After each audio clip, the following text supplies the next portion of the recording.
तो का हाल बा भाई लोग, आज हम बात करे ला बानी प्रमोद प्रेमी भैया जी के बारे में। उनका ऊपर फर्स्ट टाइम हम वीडियो बनावा तनी, तो भाई लोग वीडियो में जरूर संत तक बना रही लो, कहीं से आज के वीडियो नु कुछ ज्यादा गण फार हुई, ठीक नू। और भाई लोग तुम लोग से ऑडियो के बात कहल चाहे, हम जैसे हमेशा कहे नहीं, ये वीडियो बनावे के बस एक ही मकसद बावे, आप सभी के एंटरटेन कर, ई ना के आपके दिल के ठेस पहुंचावल। तो भाई लोग वीडियो के सीरियसली मत लियो लो, बस देखिए लो और हंस के भूल जियो। तो भाई लोग अब ज्यादा बकचोद देना क्रम सीधा पॉइंट पावा तनी। तो भाई लोग बिना कोरोना वाला सुन के नू चाइना के माइक के बुढ़िया तू ससुरवो में जाई हमरे के चहबू, तू ससुरो में जाई हमरे के चहबू। ए प्रमोद भैया तहा लड़बा पाना इतना मोट बा का हो कि उ ससुरा में जाई तो तोहरे के चाही कि भले बन जाइबू केहू के मेहर, माल तू हमारे रहबू। भलो बन जैबू केहू के मेहर, माल तू हमारे रहबू। ए प्रमोद भैया देखो, माल तहार रही या तहार मौसा के रही, ओकरा से हमार कोनो लेवे देवे के नहीं के, ठीक बावे। लेकिन एगो बात तारा से हम कहल चाहम, ई कौन डांस मारत रह मर देता नहीं देखत रहो भाई लोग, जगह डांस मारत रहनु देखला के बात तनका लगता नु रे कि कोनो लड़की कान को जो सुता देबनु तो प्रमोद भैया पेल के मुआ दी, मतलब देखत रहो। और एगो बात कहल चाहम भाई लोग, तनी आगे वाला डांसवा देखो लो, हाई डांस देखो लो, देखत रहो एकरा के कौन डांस कहल जाला रे भाई। ऐसा डांस ना पहली बार देखनी है, तो हम लोग के भाई सही सही बतावलो। प्रमोद भैया जगह डांस मारत रहन देखला के बाद सरवे सनका देखा लागत कि कोनो हद बाकी सरवा भुला गनी कि कोनो हक का घिसनी काटत हवे। भले बन जाइबू केहू के मेहर, जान तू हमारे रहबू। ए भाई लोग तनी साइड वाला के देखो लो, हम तो जन्नी हनु, हम जन्नी ह कि खाली प्रमोद भैया घिसनी काटत रहन, लेकिन इनके साइड वाला जोन बानू एकरा के देखो लो, ई सरब के तो देख के सनका लागत नु रे कि एकर गोड़िया खजुआत हवे, ओही से जमीनिया पे गोड़िया रगड़त हवे। टेंशन में तू लागो दारू, बिनो रतिया का को दारू, एतना पे चल तू तो रहलू ना छोट में, एतना पे चल तू तो रहलू ना छोट में। इतना बेचैन तू तो रहलू ना छोट में, बिल्कुल सही कहत रह प्रमोद भैया, तहरा बात पर हम एग्री बनी यार, तू बिल्कुल सही कहत रह। कहे से का भौजी के देख के सनका लगता नु भाई लोग देखो लो एक बार भौजी के क्या तरी करत गया करी बहिन चलो के देख के सनका बुझाता नु के 12 घंटा में तो 10 घंटा गोरे में रहत हुई ना। भाई लोग देखत रहो, देख के सनका लगता नु को भैया कभी काट ली, देखत रहो कितना मुंड में बिया। और एगो बात तुम लोग से हम कह चाहम भाई लोग, तो हम लोग के स्क्रीन पर देखत रहो, अगर फोन ना वाला तो कुछ ऐसा का इंटरफेस रहेला, जब फोन आवाला के में तो स्क्रीन पर लौकता ऐसा का तो हम लोग लौकेला और कट करे का बटन बीच में रहला रेड कलर का, ठीक नु।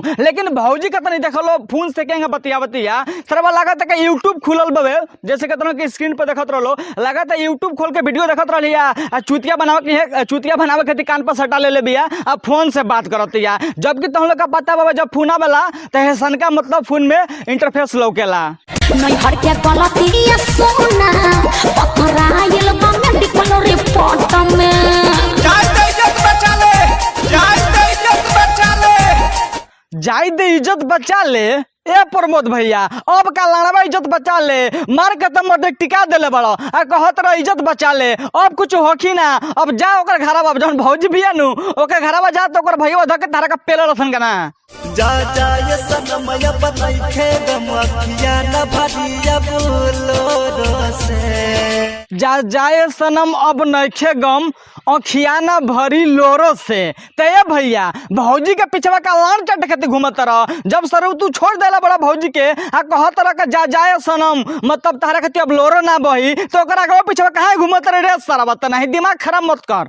तू ससुरा गई तू बलागो से मन पटाले तो से, तू ससुरा जैबू बोलोरो से माल निमन पटालम तोरो से। ओही सनु भैया सरवा गच बावे, ओही सनु कहत बा कि आंखी सलोर ना गिरी, हम कहीं के सरवा भैया काहे इतना गच बावे। ए भैया हम लाड़ पटल से ललुआ बलाड़ पटल गजादर पेल दे भौजी के दौड़ा के। अरे सरवा ई कौन सी कह देनी रे, अरे कैमरामैन सरवा वीडियो हटाओ। ए हो काहेला जाइल जाई बालू के रेत में, एही जे बिछा दे अपन ओहनी तू खेत में। अच्छा यही जे ओढ़नी बिछा के माजा मरब, सरौ तो नहीं खेतिया तार बाबूजी कह का कि एजू के बिछा के माजा मार लेब। अरे सरबत नहीं पेला पेली करे के बानू तो जंगल झाड़ी में जा से सरबत नहीं, एजू को ओढ़नी मत बिछावा से सारे ते नहीं। तो काहे एने ओने मन तोरा भटकता रे छौड़ी, तोनी को जे लेट अब होई सामाने हमर सनकता। अच्छा तो तहर सामानवा सनकता ना। तब तो हमारा लड़वा टनके के चाहिए रे सारे। कोइलो सिनाऊ यारवा जवन मरद करेला सैया के मरद का बड़ा दर्द करेला। सैया के मरलका बड़ा दर्द करेला। अरे भौजी तोर भतरा के लड़वा घोड़ा सन लेखे नु रे के ज्यादा दर्द करत आवे ना सरवा त नहीं सैया का मरलका दर्द के करी रे। हो सकता है ज्यादा पेलवा ले हुई। अरे सारे कैमरामैन गाना हटाओ।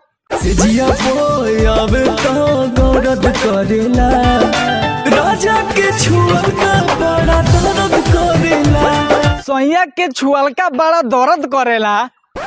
अरे सरवा त नहीं तनी देर आगे भौजी कहत रहलिया कि भतरा के मरलका बड़ा दर्द करेला, अभी कन कहत दिया कि सैया के छुअलका बड़ा दर्द करत आवे। एकरी बहन के बुरी में लॉकडाउन पे हमरा समझ में नहीं आवत नु कि कौन गाड़ी देही। अरे सारे हटा वीडियो।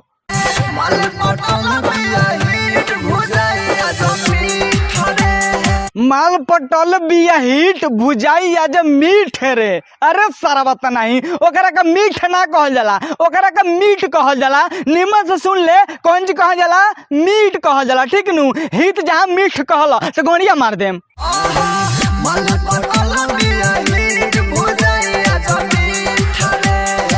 अरे ई सरवा ना मानी रे। अरे हिताबा तोरा से कहनी हनु कि मीठ कहल जाला, मीठ ना कहल जाला। अरे सरवा ज्यादा दिमाग खराब करेगा ना तो गाड़ी में पेल के मुँह आई देगा।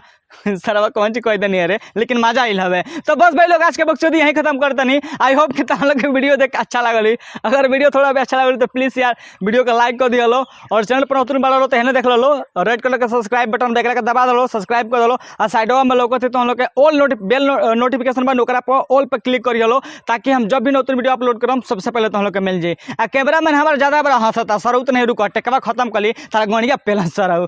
तो बस भाई लोग आज के वक्त यहीं खत्म करते हैं। मिलन जी फिर से नेक्स्ट वीडियो में। तब तक के लिए और तुम लोग से बहुत इंपॉर्टेंट बात कहे कि भाई यार तुम लोग वीडियो की स्टार्टिंग में कहे के रहनी है लेकिन भूल गई है भाई, सॉरी यार। तो वीडियो के नीचे डिस्क्रिप्शन में नू हमारे एगो दोस्त बाबे ठीक बा हो जाई के हो जे आसाम में रहता वो समझ जाई मतलब घर हमारे घर के साइड के हवे लेकिन हो जाए में अजमल सेठ के हॉस्पिटल बोकरे में मतलब वो जॉब करला ठीक बाबे। और मतलब वो एगो चैनल खोल ले बाबे, चैनल खोल ले यूट्यूब पर और हाउ टू फाइंड जॉब इन आसाम या इन इंडिया। तो हम लोग के जैसे कि जॉब के जरूरत बाबे जैसे कि तुम लोग काम ढूंढल चाहत रहो, काम जोहत रहो करे के ऑनलाइन काम चाहे ऑफलाइन, तो वो काम के जानकारी दिला के तुम लोग कहाँ से जॉब ढूंढ सकत रहो, तो हम लोग कहाँ से मतलब काम कर सकत रहो ऑनलाइन ऑफलाइन। तो डिस्क्रिप्शन में फर्स्ट लिंक बाबे जाके चैनल सब्सक्राइब कर लो, ओकर वीडियो 2-4 को देखबो लो तो हम लोग का पता चल जाए कि कौन कौन काम के बारे में तो हम लोग के इन्फॉर्मेशन दिला। तो डिस्क्रिप्शन में फर्स्ट लिंक बाबे जाके सब्सक्राइब कर लो। मिले जी फिर से नेक्स्ट वीडियो में, तब तक के लिए बाय।